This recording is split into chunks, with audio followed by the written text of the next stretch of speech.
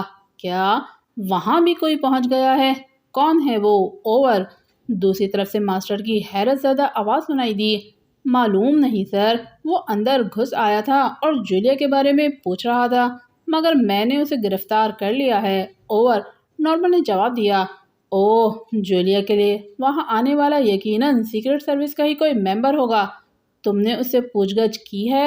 Over, master نے تیزی سے کہا۔ نو سر، اب کروں گا۔ اوور، نارمن نے تیزی سے تنویر کو دیکھتے ہوئے کہا۔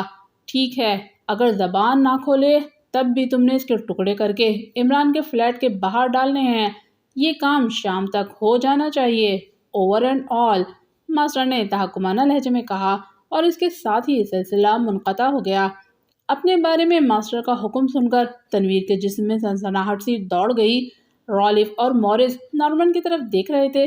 جو ہی نارمن نے ٹرانسمیٹر آف کر کے جیب میں رکھا، تنویر بجلی کی سی تیزی سے رالف کی طرف جھپٹا اور اس سے پہلے کہ وہ کچھ سمجھتا، تنویر رالف کی گردن بازو کی گرفت میں لے کر اس کی پشت اپنے سینے سے لگا چکا تھا۔ اوہ، چھوڑو اسے ورنہ بھیجا اڑا دوں گا تمہارا، نارمن نے غراتے ہوئے کہا۔ خبردار، تم دونوں ریوالور پھینک دو ورنہ رالف کی گردن ایک جھٹکے سے توڑ دوں گا، تنویر نے غراتے ہوئے کہا اور ساتھ ہی اس نے رالف کی گردن کے گرد لپٹے ہوئے بازو کی گرفت مزید سخت کر دی جو گردن چھڑانے کی ناکام کوشش کر رہا تھا۔ تم بچ کر نہیں جا سکو گے، نارمن نے دانت پیستے ہوئے کہا۔ بے فکر رہو، جولیا کے یہاں آنے تک میں جانا بھی نہیں چاہتا، تنویر نے رالف کی گردن پر بازو کا دباؤ بڑھاتے ہوئے کہا اور رالف کا سانس رکنے لگا۔ تنویر نے اس کا ایک بازو موڑ کر اس کے پشت سے لگا دیا تھا۔ ٹھیک ہے، نارمن نے جبڑے بھیجتے ہوئے کہا اور کرسی کے بازو پر ہاتھ رکھ کر دباؤ ڈالا تو دوسرے ہی لمحے دروازہ خود بخود بند ہوتا چلا گیا۔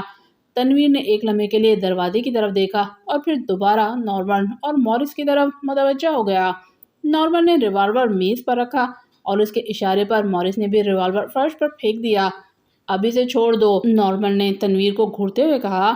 تم کرسی سے اٹھ کر دیوار کے پاس جاؤ اور ہاتھ بلند کر لو، مورس سے بھی کہو، تنویر نے تحکمانہ لہجے میں کہا تو نارمن کرسی سے اٹھا اور مورس کو اشارہ کرتا ہوا تنویر کے سامنے والی دیوار کے پاس جا کر ہاتھ بلند کر لیے۔ مورس بھی ہاتھ اٹھا کر اس کے پاس جا کھڑا ہوا۔ تب تنویر نے رالف کو آگے دھکیلتے ہوئے قدم بڑھایا اور اس کی گردن آزاد کرتے ہوئے تیزی سے اس کے کندھے سے لٹکی ہوئی مشین گن اتار لی اور پھر رالف کا بازو چھوڑتے ہوئے اسے دھکا دیا اور تیزی سے مشین گن کا رخ نارمن اور مورس کی طرف کر دیا۔ رالف دھکا کھا کر منہ کے بل میز پر جا گرا۔ اٹھو، تم بھی ہاتھ بلند کر کے اپنے باس کے پاس کھڑے ہو جاؤ، جلدی کرو، تنویر نے غراتے ہوئے کہا۔ رالف کی پشت تنویر کی طرف تھی اور وہ آہستہ آہستہ میز سے اٹھا۔ تنویر بیک وقت ان تینوں کی طرف دیکھ رہا تھا۔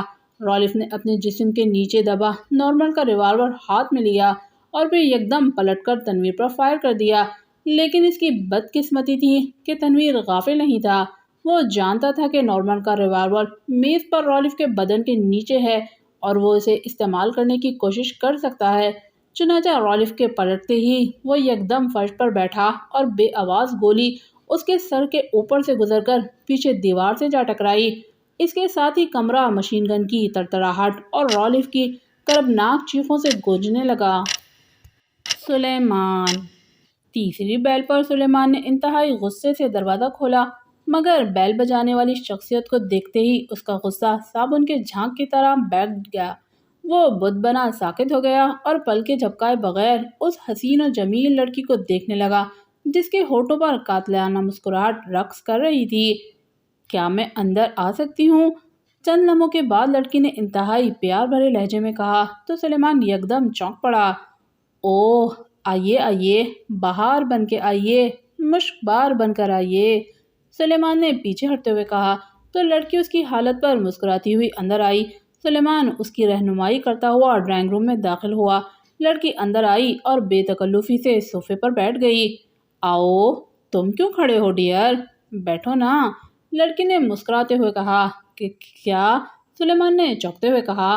یہاں میرے پاس بیٹھو، میں کوئی غیر تو نہیں ہوں، لڑکی نے پیار بھرے لہجے میں کہا۔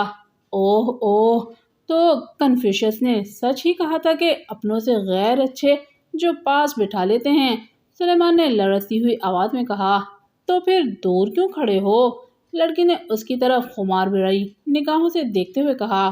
میں سوچ رہا ہوں کہ آپ کی کیا خاطر تواضع کروں، کیا پیش کروں، دل پیش کروں یا وفا پیش کروں؟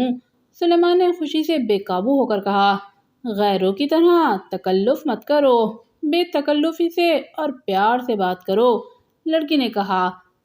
پیار سے؟ سلیمان نے بوکھلائے ہوئے لہجے میں کہا۔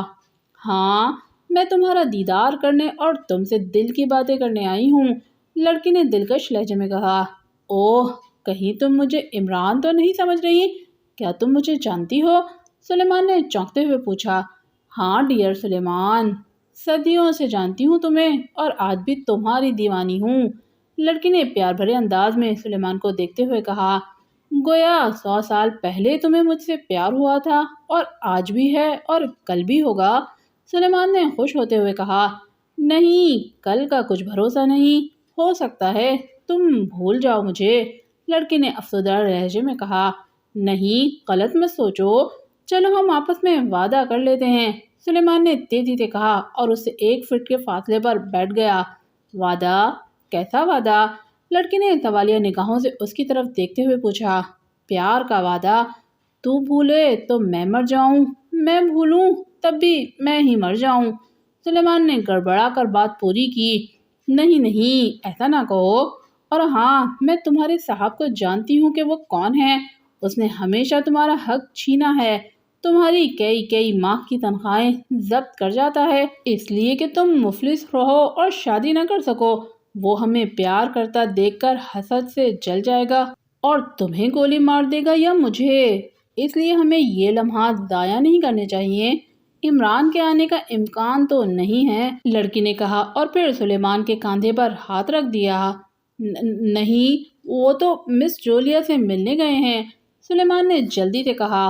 اس کا مطلب ہے کہ عمران کو X2 کا خوف نہیں ہے، لڑکی نے کہا۔ معلوم نہیں، سلیمان نے ہکلاتے ہوئے جواب دیا۔ تم بہت ڈر رہے ہو، کیا X2 سے خوفزدہ ہو؟ لڑکی نے سلیمان کے چہرے کی طرف دیکھتے ہوئے پوچھا۔ نہیں تو، سلیمان نے جلدی سے کہا، لیکن مجھے ڈر ہے کہ X2 ہمارے پیار کی راہ میں ضرور دیوار بنے گا، اسی کے حکم پر عمران تمہاری شادی نہیں ہونے دیتا، تم مجھے X2 کا پتہ بتا دو، میں اس سے بات کروں گی کہ وہ تمہیں شادی کی اجازت دے دے، مجھے اس کے ہیڈ کوارٹر کا ایڈریس بتاؤ تاکہ ہم آج ہی ہمیشہ کے لیے ایک ہو جائیں، لڑکی نے جذباتی لہجے میں کہا۔ اگر یہ بات ہے تو میں آج ہی اس کالے چوہے کو گولی مار دوں گا، سلیمان نے غصیلے لہجے میں کہا۔ ارے گڈ آئیڈیا، یہ تو اور بھی اچھی بات ہے، تم فوراً جا کر X2 کو ختم کر دو، میرے پاس گاڑی ہے، لڑکی نے خوشی سے اچھلتے ہوئے کہا۔ تمہارے پاس گاڑی ہے؟ کیا واقعی؟ سلیمان نے حیرت سے کہا۔ ہاں ہاں، تم میری گاڑی لے جاؤ اور X2 کو ختم کر کے جلدی آؤ، لڑکی نے پیار بھرے لہجے میں کہا۔ جلدی کیسے آ سکتا ہوں؟ وہ X2 کوئی جانور تو نہیں ہے کہ جلدی سے اسے ذبح کر کے واپس آ جاؤں، سلیمان نے منہ بناتے ہوئے کہا۔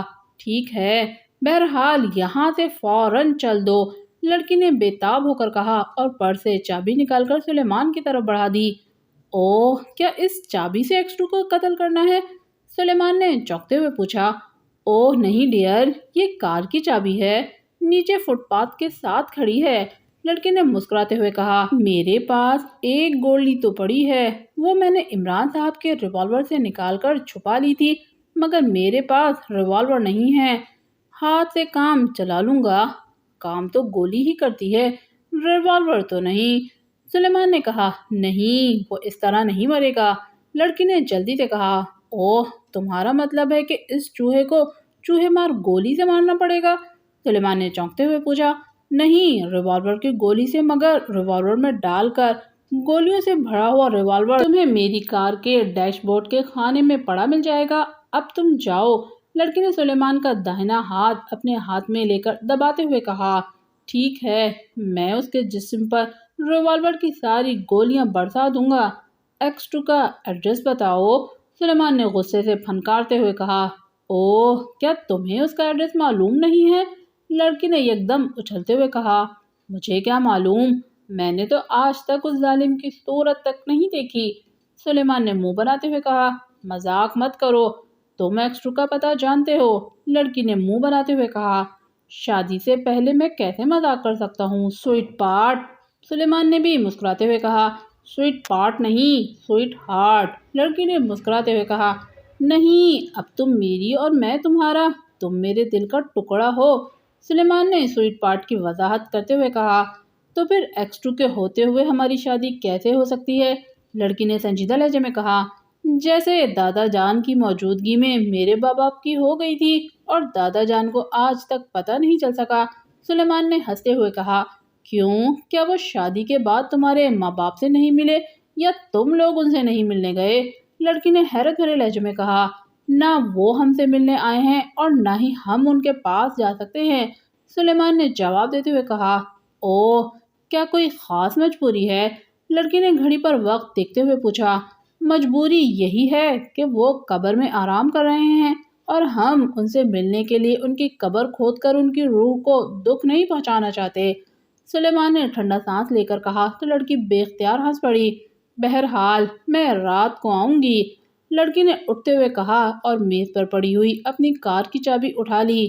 اچھا، کیا میں کھجلا عروسی تیار رکھوں؟ سلیمان نے خوش ہوتے ہوئے پوچھا۔ کھجلا عروسی؟ کیا مطلب؟ لڑکی نے چونک کر کہا، وہ اب کیا بتاؤں؟ سلیمان نے اپنا سر کھجاتے ہوئے کہا، مگر اسے سمجھ میں نہیں آئی کہ وہ جملہ عروسی کو کھجلا عروسی کہہ گیا ہے۔ تم اس پورے گھر کو سجاؤ، میں رات کو یادگار بناؤں گی، ایسی رات اس فلیٹ پر دوبارہ کبھی نہیں آئے گی۔ لڑکی نے سر ہلاتے ہوئے انتہائی سرد لہجے میں کہا، اوہ، کیا واقعی مجھے ایسی رات دوبارہ کبھی نصیب نہیں ہوگی؟ سلیمان نے حیرت بھرے لہجے میں کہا، ہاں، نہ تمہیں اور نہ عمران کو دیکھنا نصیب ہوگی۔ لڑکی نے دانت چباتے ہوئے کہا اور دروازے کی طرف بڑھی ہی تھی کہ کال بیل بجنے لگی۔ اوہ، ٹھہر جاؤ، شاید صاحب آ گئے ہیں، ان سے تمہارا تعارف کرا کے کھجلا عروسی کے لیے رقم اینٹھوں گا، سلیمان نے تیزی سے کہا اور کمرے سے نکل گیا۔ دوستوں، یہ تھا عمران سیریز کے دلچسپ ناول زیرو لینڈ کے ہیرو کا دوسرا پارٹ۔ امید ہے ناول آپ کو پسند آ رہا ہوگا۔ اپنی رائے سے ضرور مطلع کیجیے گا، مجھے اس کا انتظار رہتا ہے۔ شکریہ، اللہ حافظ۔